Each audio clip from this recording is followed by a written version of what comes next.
오후 예배에 함께 나눌 하나님 말씀은 출애굽기 11장 1절에서 10절의 말씀입니다. 출애굽기 11장 1절로 10절.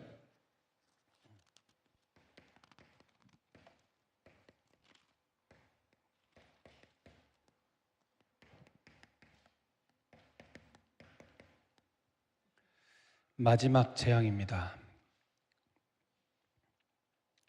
제가 한 절, 여러분 한 절 교독하여 봅니다. 여호와께서 모세에게 이르시기를 내가 이제 한 가지 재앙을 바로와 애굽에 내린 후에야 그가 너희를 여기서 내보내리라.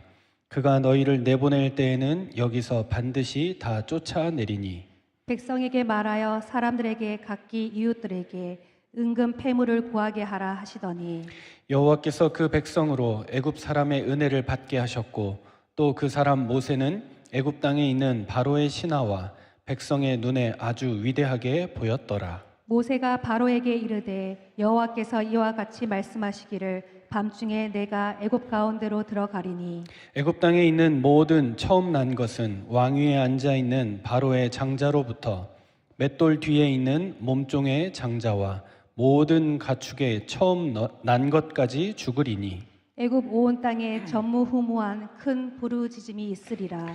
그러나 이스라엘 자손에게는 사람에게나 짐승에게나 개 한 마리도 그 혀를 움직이지 아니하리니 여호와께서 애굽 사람과 이스라엘 사이를 구별하는 줄을 너희가 알리라 하셨나니 왕의 이 모든 신하가 내게 내려와 내게 절하며 이르기를 너와 너를 따르는 온 백성은 나가라 한 후에야 내가 나가리라 하고 심히 노하여 바로에게서 나오니라. 여호와께서 모세에게 이르시기를 바로가 너희의 말을 듣지 아니하리라. 그러므로 내가 애굽 땅에서 나의 기적을 더하리라 하셨고 모세와 아론이 이 모든 기적을 바로 앞에서 행하였으나 여호와께서 바로의 마음을 완악하게 하셨으므로 그가 이스라엘 자손을 그 나라에서 보내지 아니하였더라. 아멘. 자, 하나님의 말씀 안에 빛이 있습니다.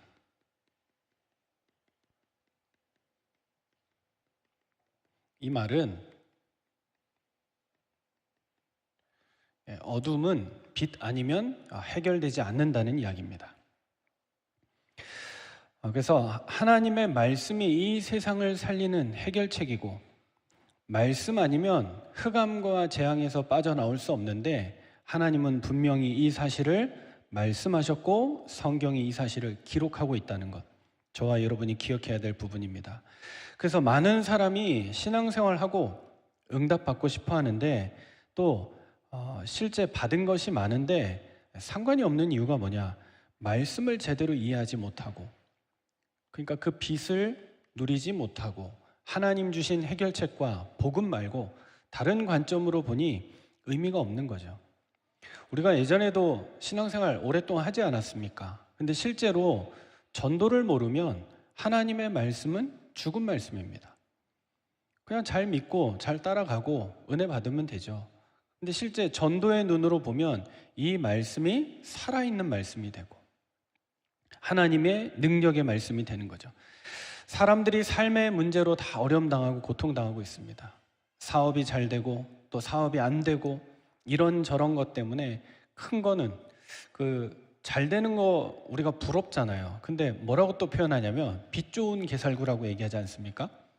보기에는 참 좋은데 게살구 먹으면 어떻게 돼요? 떫어요. 보기에는 이뻐 보이고 맛있어 보이는데 먹으면 떫어요. 세상이 마치 그래요. 되게 화려하고 보암직하고 먹음직하고 좋아 보이는데 그거 접근하는 순간 어떤 상황이 벌어질지를 이해하지 못하는, 성경은 그걸 뭐라고 얘기합니까? 저와 여러분만이라도 그걸 제대로 볼 수 있어야 됩니다. 성경은 이게 다 하나님 떠난 죄의 문제라고 얘기합니다. 하나님 없어진 그 영혼에게 임하는 재앙이라고 성경이 말하고 있습니다. 그러니 우리가 지금 몇 주에 걸쳐서 장장 10가지 재앙이니까 9주 동안 봤는데 바로왕의 그 태도와 상황이 어떻습니까? 세상에 이렇게 고집 센 사람 있습니까? 이렇게 멍청한 사람 있습니까? 몇 번 얻어맞으면 정신 차리고 뭐 여하를 불문하고 나 잘못했습니다 할 건데 꺾이지가 않습니다. 그게 바로 귀신, 사단이 가져다주는 이 땅의 문제예요. 안 바뀌는 것 같아요. 하나님의 역사, 하나님의 능력 아니고서는 안 바뀌는데 그거 보고도 안 믿어요. 그게 이 땅에 가득한 불신앙의 이야기입니다. 왜냐? 자기가 죽어서라도 끝나면 되는데 그래서도 끝 안 나요. 그냥 끝까지 싸우는 거예요. 그게 누굽니까? 성경에서 말하는 영적 배경, 사단이라는 존재가 그렇잖아요. 어떻게 하나님을 이기려고 대적합니까? 이길 수가 없죠. 당연히 패망하고 멸망하는 거죠. 그래서 하나님이 지옥을 만들어서 이 영적인 존재를 가두는 거 아닙니까? 오늘날도 마찬가지입니다.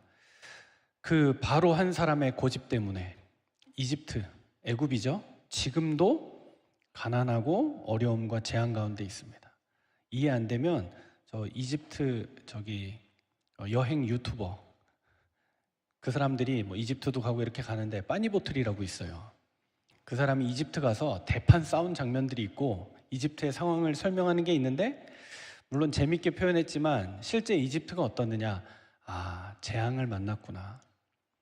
가난한데 어느 정도의 가난이냐? 노력과 열심으로 빠져나올 수 없는 가난. 그걸 뭐라고 부르는지 아십니까? 빈곤이라고 합니다. 빈곤의 상태 가운데 나라가 빠져 있다는 것을 볼 수 있습니다. 그 영상이라도 오늘 오후에 시간 나실 때 한번 보시면 하나님의 말씀이 살아있는 말씀인데 이 말씀을 거역하니 그 후손들은 애굽이 그 시대에는 강대국이었잖아요. 문명의 발상지였잖아요. 나일강은 풍요의 상징 아닙니까? 가만히 있어도 사시사철 지나면 먹을 게 생기는 그런 축복의 땅 아닙니까? 그래서 행복해야 되는데 그 땅이 완전히 재앙지대로 바뀌어버린 것이죠. 성경이 말하는 배경이 바로 그겁니다. 하나님 말씀은 좋다, 중요하다 정도가 아니라 못 깨달으면 빠져나올 수 없는 멸망 가운데 들어가는 거죠.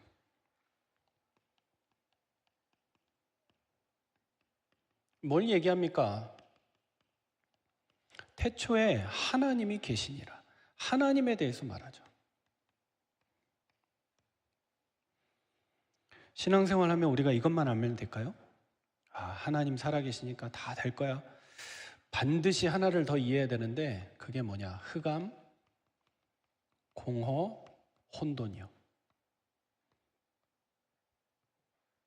하나님을 분명히 아는 만큼 이 땅에서 흑암이 하는 일, 그 다음에 공허가 우리에게 가져다주는 문제들, 그래서 우리의 세상은 질서 정연한 것처럼 보이지만 혼돈 속에 있다는 사실을 반드시 기억해야 합니다. 흑암, 공허, 혼돈이 뭐죠? 하나님 계시는데 하나님을 인정하지 않는 상태, 거기에 대한 결과, 그게 흑암, 공허, 혼돈이에요. 그 가운데 하나님이 1장 3절에 뭐라고 말씀하시죠? 하나님 말씀하시되 빛이 있으라 하시니, 하나님 거기에 빛을 말씀하신 거예요. 그 이후에 천지를 창조하시죠. 무슨 말입니까?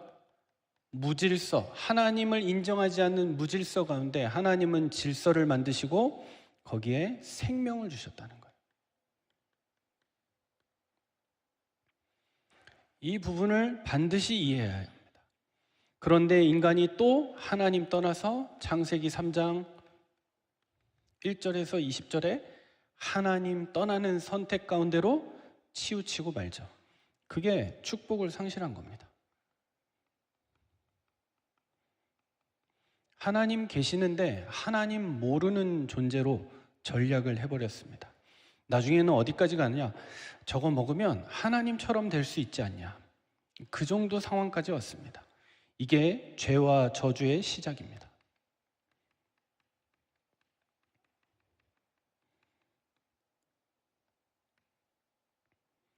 그 이후에는 어떤 일들이 벌어집니까? 창세기 4장 1절에서 24절에 보면 뭘 놓쳐요? 예배를 놓치게 만들어요. 예배 가운데서도 가장 중요한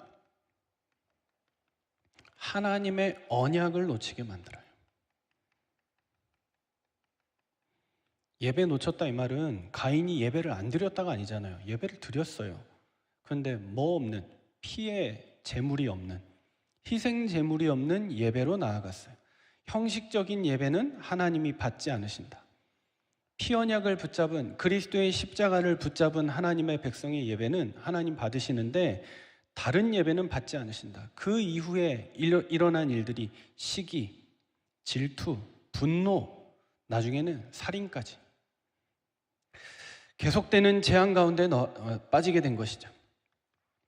그리고 나서 어떤 일이 벌어집니까?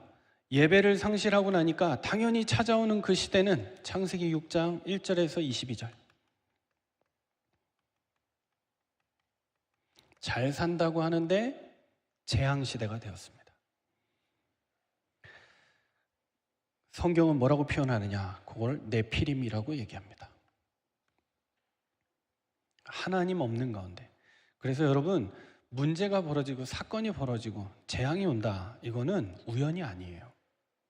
사람들은 재수없다고 생각하는데 재수없는 게 아니라 하나님 떠난 결과예요. 우리 일본 선교사님을 위해서 기도해야 될 이유가 그거예요. 일본 사람들이 잘못 태어나서 그런 게 아니에요. 그 나라가 가지고 있는 영적인 배경을 한번 보세요. 전 세계에 흑암 문화를 수출하는 나라 아닙니까? 젊은 후대들이 소망이 없는 가운데 살고 있습니다. 일본 하면 되게 실력 있는 나라였는데 저도 그랬거든요. 십몇 년 전에 가면 삐까뻔쩍하고 그 결이 달랐어요. 우리나라 잘 해놓은 거랑 깔끔하게 멋있게 해놓은 거랑 일본 멋있게 해놓은 거랑은 수준이 높아 보였어요. 그래서 눈이 휘둥그레지는. 근데 지금은 가보면요 초라하더라고요. 그만큼 일본은 계속 몰락하는 중이에요. 많은 부분들이 뛰어나고 대단했는데 지금은 하향세예요. 그래서 사람들 만나보면 이상하게 좀 어둡다라는 느낌, 대화해보면 그렇다라는 느낌 많이 들었어요. 그러면서 한마디로 반대로 생각이 또 드는 게 뭐냐, 아 진짜 대한민국이 축복받았구나. 옛날에는 일본 기계 사다가 뜯어보고 그 기술 가지고 우리나라 거 만들고 했던 나라였는데 지금은 완전히 역전됐구나. 거의 동등한 상황까지도 와 있구나. 그 우연이 아니라 그게 하나님 떠난 결과라니까요. 그래서 선교사님들을 위해 기도해야 되는 게 뭐냐, 한 번 더 올 수 있어요. 그런 재앙들이 계속 이어질 수 있어요. 어느 정도입니까? 성경이 말하고 있잖아요. 바로왕이 왕 될 정도 되면 정상적인 사람일 거 아니에요. 정상적으로 보고 판단하고 생각할 수 있는 눈이 있을 거 아닙니까? 안 되는 거예요. 근데 세상 지식 가지고 하나님의 역사를 볼 수가 없는 거예요. 재앙이 오는데 이유를 모르는 거예요.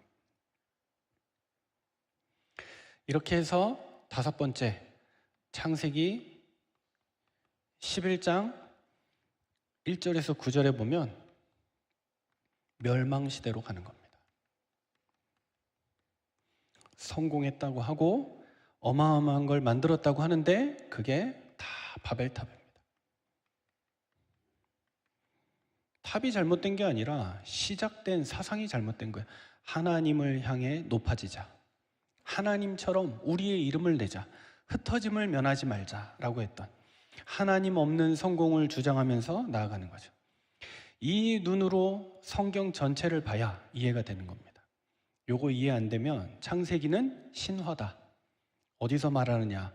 불교 대학에서 얘기하는 게 아니라 신학대학에서 교수님들이 서가지고 창세기는 편집된 문서이고 신화다. 이렇게 얘기를 하고 참고할 만한 좋은 내용이 있고 어떤 단군이 태어난 것처럼 설화 정도로만, 아니 이미 목회자 후보생들에게 그렇게 심어 놓는데요. 그거 가르쳐 한 학기 동안 가르쳐주고 시험 봐서 답을 써내야 점수를 주는데요. 그래야 졸업을 하는데요. 그럼 그냥 하나님 말씀으로 배우고 시험만 그걸로 보지 되겠습니까? 안 그렇다니까요. 거의 다 그렇게 신앙생활하고 그렇게 배워서 목회하고 세상에 나가는 겁니다. 그러니 하나님의 참된 말씀의 영적인 배경과 사실을 모르고 나가서 목회를 한다? 성도들 돕는다? 이해 잘 안 되죠.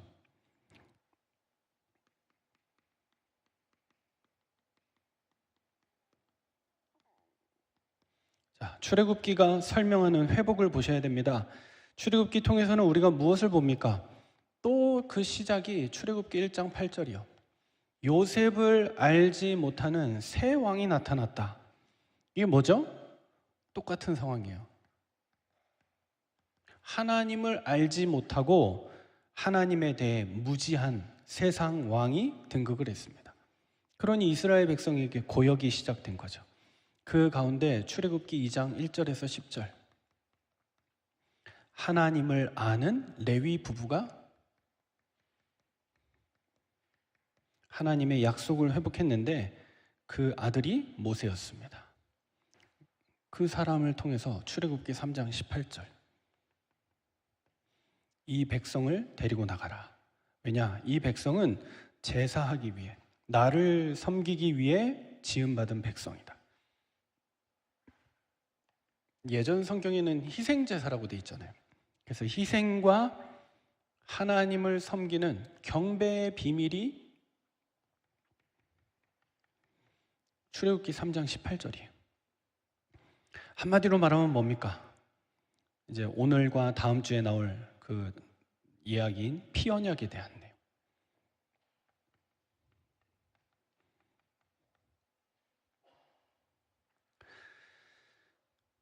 그래서 우리가 그동안에 쭉 봤습니다. 출애굽기 7장부터 10장까지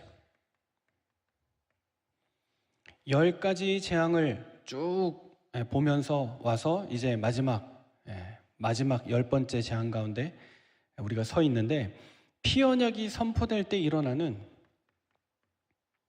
그 승리와 재앙의 흐름이 이 속에 있는 거죠.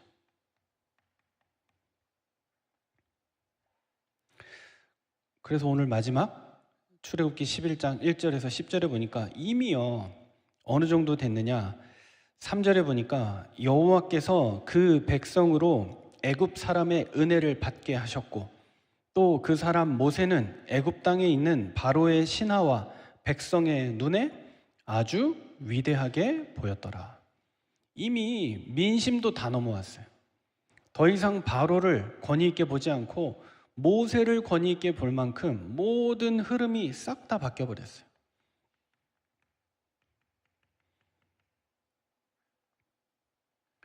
그리고 이스라엘 백성이 가면 애굽 사람들이 잘해주기 시작하는 거예요. 이제 뭐냐, 정보를 들어야 되니까. 이번엔 또 뭐가 재앙이 올라나, 어떤 문제 올려나, 해결책이 뭔가. 그리고 왠지 저 사람들은 있는 데마다 빛이 임하고 축복이 나타나고 은혜가 임하니까 우리는 너무 살기 죽겠거든, 힘들겠거든요. 그러니 자꾸 의지하게 되는 거죠. 가서 하소연하게 되는 거죠. 이렇게 해가지고 5절이죠. 5절에 보면 뭐라고 나옵니까? 애굽 땅에 있는 모든 처음 난 것은 왕위에 앉아 있는 바로의 장자로부터 맷돌 뒤에 있는 몸종의 장자와 모든 가축의 처음 난 것까지 죽으리니. 5절에 드디어 하나님의 약속이 나옵니다.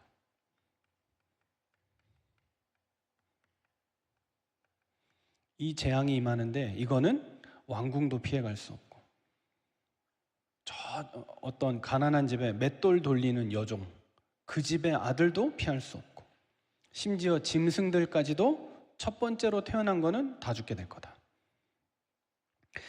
여러분, 죽음이 참 슬프고 두려운 거지만 특별히 장남이라는 존재, 장손이라는 존재에 대한 그 생명 그리고 죽음, 이거는 또 다른 부분이잖아요. 왜 장남이 중요해요? 똑같은 한 생명이지만 이 사람이 가문의 미래예요. 이게 상속이고 희망이에요. 그래서 뭐 다른 자녀가 죽는다고 슬프지 않고 장남 살아남았다고 기쁘다, 이런 개념이 아니라 장남이 죽으면 뭐라고 표현해야 될까요? 절망이 더 깊다? 비극이 더 크다? 그런 정도까지요.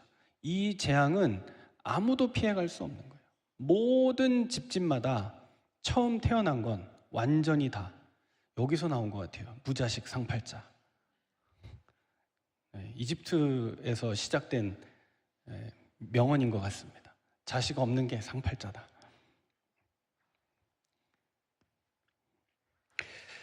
우리가 마지막 재앙 속에서 붙잡을 것이 있습니다.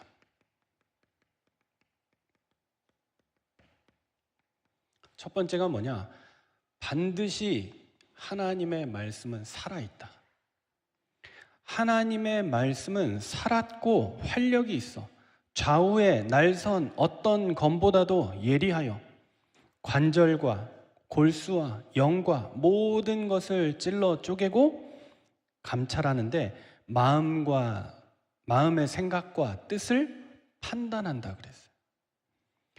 그러니까 말씀이 살아있는데 그 말씀을 온전히 바라보지 못하니 실제 바로와 같은 인생길을 가게 돼 있는 거예요.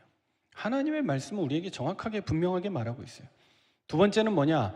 마지막 재앙을 통해서 기억해야 될 게 뭐니까? 요한복음 8장 12절에 얘기하는 것처럼 흑암은 말씀으로만 무너집니다. 죄와 저주와 사망은 말씀으로만 끝난다는 사실을 기억하시기 바랍니다. 요한복음 8장 12절에 뭘 얘기하죠? 살아있는 말씀이 히브리서 4장 12절이라면 요한복음 8장 12절에는 예수 그리스도의 빛은 그냥 밝은 빛이 아니라 생명의 빛이에요. 들어가는 자녀마다, 들어가는 가정마다 살아나게 될 줄로 믿습니다. 우리가 이 흐름을 회복하기 위해 이 자리에 앉아 있습니다. 하나님이 이루시는 구원의 역사, 그것은 반드시 주신 말씀대로. 이스라엘이 위대하거나 바로가 무능하거나 연약해서가 아닌 하나님이 정하신 뜻, 이 백성은 여기 있으면 안 되고 가나안 땅 가서 메시아 오실 언약을 기다리며 나를 바라보고 나를 예배할 민족이다. 하나님 그 뜻을 정하셨잖아요. 그 말씀대로 이루어지고 있는 중이에요. 바로만 지금 못 깨닫는 거예요. 내가 뭘 잘못했지. 그러다가 또 마음이 강팍해져가지고 또 돌아섰다가 그 사람 마음에 뭐가 있어요? 희노애락은 다 있어요. 근데 뭐만 없느냐? 말씀만 없어요. 하나님이 하셨던 그 말씀이 바로 이 뜻이었구나. 여기에 대한 의미만 없어요. 누가 잘 사는 거 싫어합니까? 잘 살고 싶죠. 누가 잘 되는 거 거부하는 사람이 있습니까? 되고 싶죠. 이유를 모르고 그렇게 살아가는 거예요. 예수님을 통해서 회복되었죠. 지난주 수요일 날 선교사님이 우리에게 전해준 본문입니다. 사마리아를 만난 여인처럼. 이 여인이 뭐에 대해서 갈급했어요? 어디서 예배해야 되지? 내 인생은 뭘 바라보고 살아야 되지? 그것 때문에 늘 질문하던 사람인데 예수님을 만나고 깨닫게 되었어요. 예수님 말씀하셨습니다.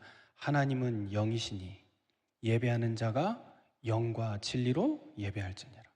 출애굽기 3장 18절에 이야기했던 하나님의 언약, 이 백성이 하나님 믿을 백성이고 하나님의 사람이다 라고 얘기하는 그 부분이요.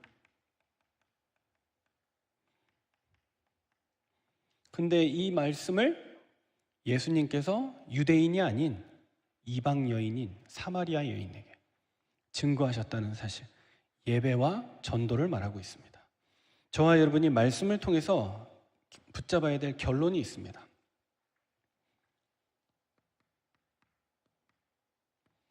결국 이 재앙이 완전히 흑암을 박살내는 그 상황까지 하나님의 권능이 완전히 바로와 바로의 왕궁을 무력화시키는 그 상황까지 가는 것, 그리고 이스라엘 백성은 드디어 그렇게 기대하고 고대하던 해방을 맞이하게 되는 그 장면이 어디서 나옵니까? 양의 피를 통해서.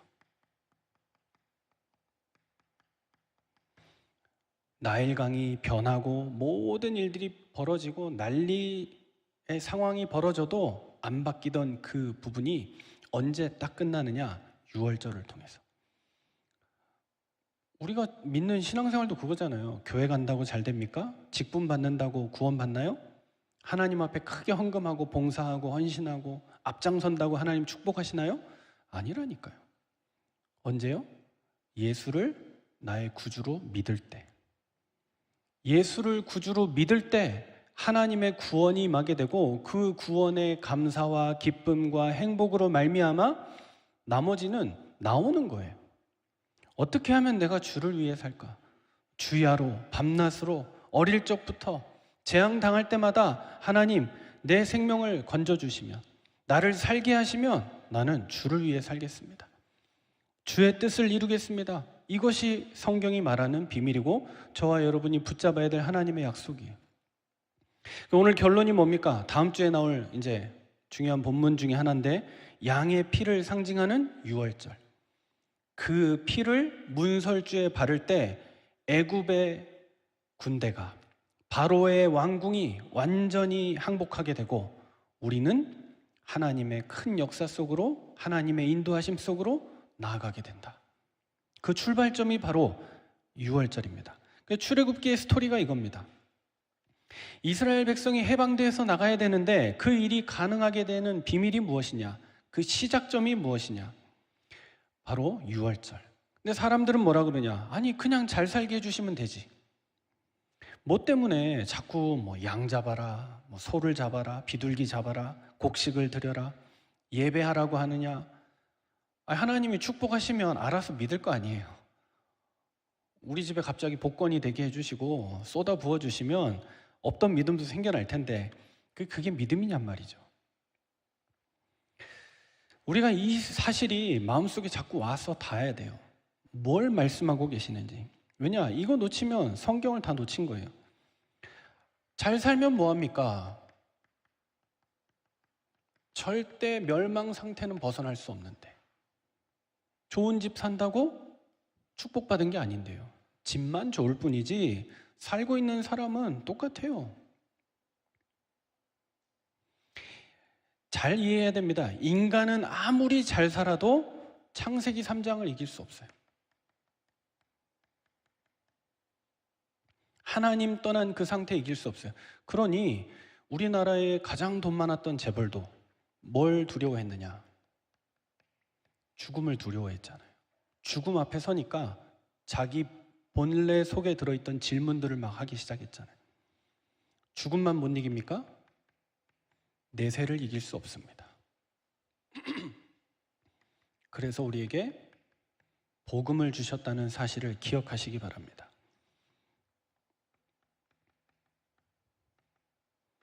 양의 피 붙잡은 자에게 승리와 해방을 주셨다는 사실.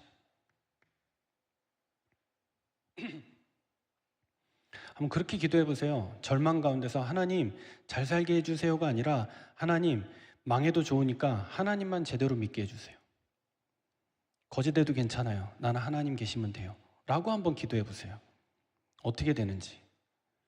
제가 이 교회 와가지고 기도 제목이 여러 개 있었는데 그 중에 기도가 뭐냐? 목회 잘하게 해주세요. 한 번도 없었어요. 하나님 쫓겨나게 해주세요. 쫓겨나게. 마지막 시간표니까 나가서 개척하면 되지 안 되면. 사람들을 제가 잘 돌보고 사람들 얘기 잘 들어주고 섬기지만 진짜는 뭐냐? 하나님 하시는 대로 가는 거지. 내가 잘한다고 남는 것도 아니고 내가 못한다고 사람들이 트집 잡아서 문제 일으키는 것도 아니고 하나님 뜻대로. 근데 제 각오는 꼭 여기 아니어도 괜찮지 않냐? 어떤 결단이었냐? 하나님만 계시면 된다. 하나님만 하시면 된다. 그거 말고는 다른 이유와 다른 소망이 없다는 중심으로 지금 이 자리에 서 있습니다. 오늘 출애굽기의 메시지가 바로 그거예요. 모든 재앙에서 건져주겠다. 네가 양의 피를 붙잡은 사람이라면, 당신이 구원받은 하나님의 사람이라면. 그래서 애굽은 강대국이었지만 말씀을 거부하다 무너지게 된 거예요.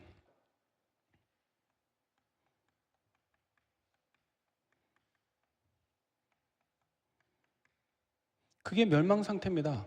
그럼 반대로 유월절은 뭡니까? 하나님이 우리에게 살 길을 열어주시겠다는 거예요. 금요일 날 잠깐 얘기했는데 예수님의 퍼스널 컬러가 뭐라고요? 네, 보라색. 왜요? 이사야 7장 14절. 보라, 처녀가 잉태하여 아들을 낳으리니. 어떤 살 길입니까? 요한복음 1장 29절.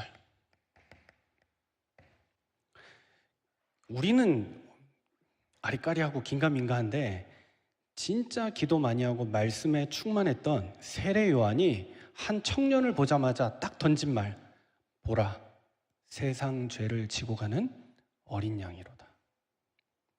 예수님의 퍼스널 컬러는 보라, 온통 보라.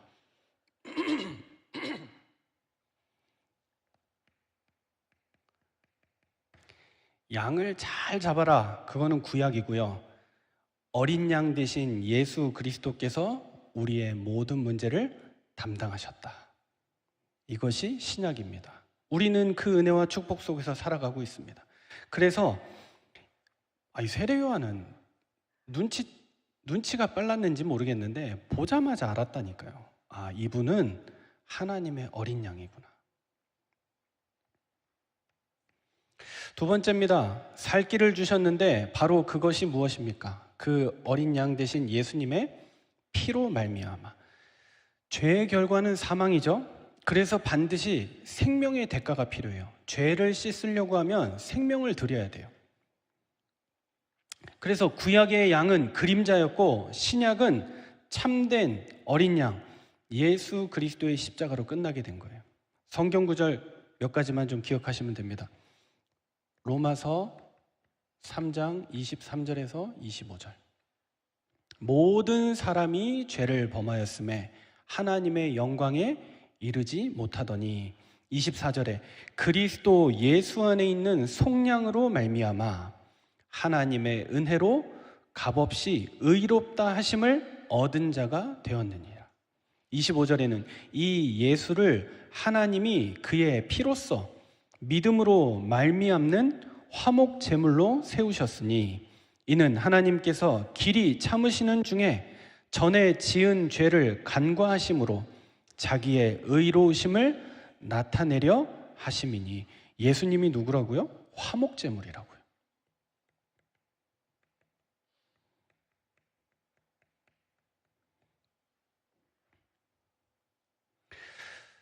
그리스도를 통해서 모든 문제를 우리에게 해결하신 것입니다. 그래서 이 사실을 붙잡고 있을 때 성경 한번 찾아볼까요?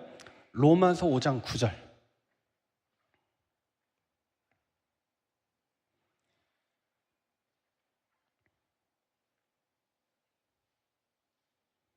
로마서 5장 9절입니다.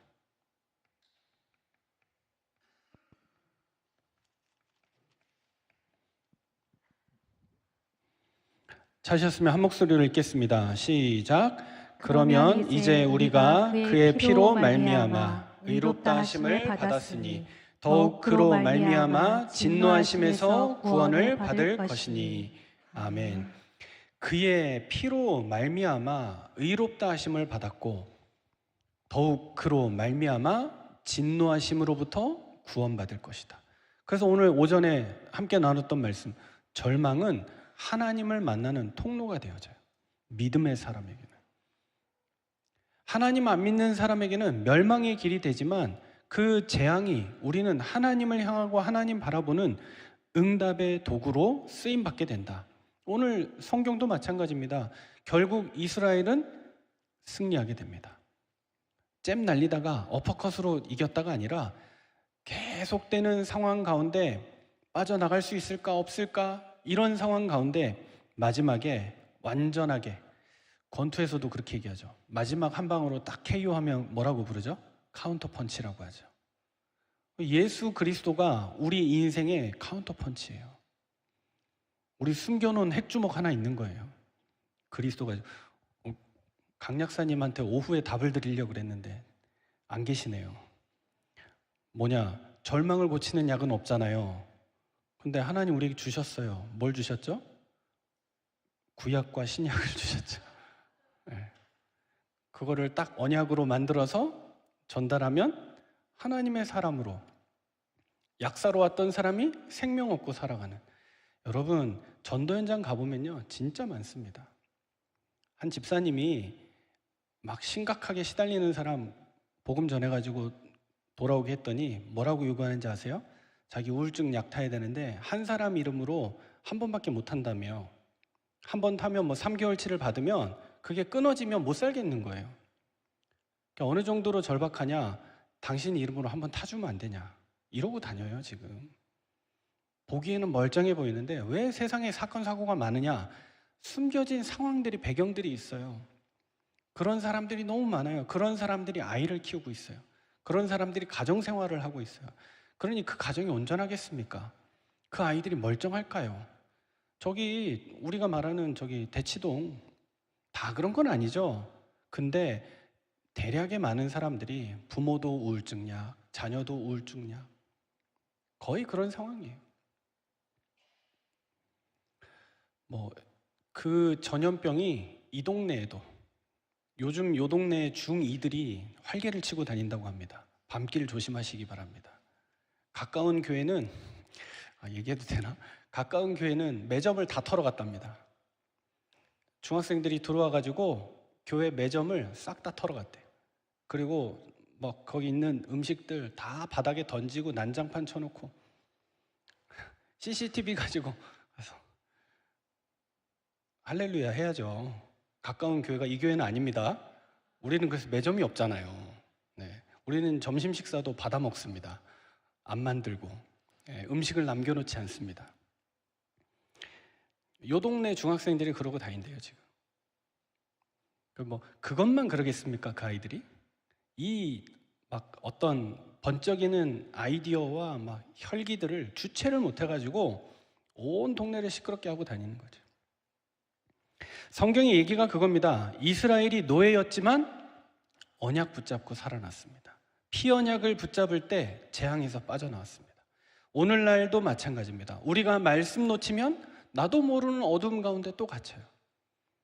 그래서 뭐 되니 안 되니, 소망이 있니 없니, 한 주간 시작하기 전에 말씀의 복음의 빛을 가지고 저와 여러분의 현장으로 나가게 되기를 바랍니다. 이번 한 주간 하나님의 말씀 안에서 빛을 누리고 예배를 회복하고 생명 살리는 증인 되기를 주님의 이름으로 축복합니다. 기도하겠습니다. 하나님 은혜 감사합니다. 어린 양 되신 예수 그리스도의 보혈로 우리를 살리시고 말씀의 은혜 가운데로 인도하심을 감사드립니다. 오늘 예배를 통하여 하나님 주신 약속이 우리 마음속에 붙잡혀지는 축복의 날 되게 하여 주옵소서. 감사드리며 살아계신 주 예수 그리스도 이름으로 기도하옵나이다. 아멘. 기도하겠습니다. 살아계신 하나님 은혜 감사합니다. 오늘 예배를 통하여 흑암과 재앙을 이기는 길이 오직 복음과 말씀 안에 있음을 붙잡게 하시고 우리의 마음에 예배와 전도에 대한 소원을 다시금 일으켜 주시니 감사합니다. 이 시간 드려진 예물과 그 헌신하는 손길 위에 주의 은혜를 더하여 주시고 우리의 삶이 생명 살리는 일에 쓰임받도록 주님 축복하여 주옵소서. 그래서 한 주간도 말씀 안에서 빛을 누리며 어둠 가운데 있는 가정과 현장과 세상과 직장의 동료들을 살릴 수 있도록 그 빛의 증인으로 살아가게 하여 주옵소서. 우리의 참된 6월절 어린 양 되신 예수 그리스도의 이름으로 가는 곳마다 해방의 역사와 참된 승리가 나타나는 주의 놀라운 증거를 허락하여 주옵소서. 주 예수 그리스도의 은혜와 하나님의 사랑과 성령의 교통하심이 6월절의 주인공 되시는 예수 그리스도 그 십자가와 부활의 비밀을 가지고 삶의 현장으로 나아가는 모든 주의 백성들 머리 위에 이제와 영원토록 함께 있을지어다. 아멘.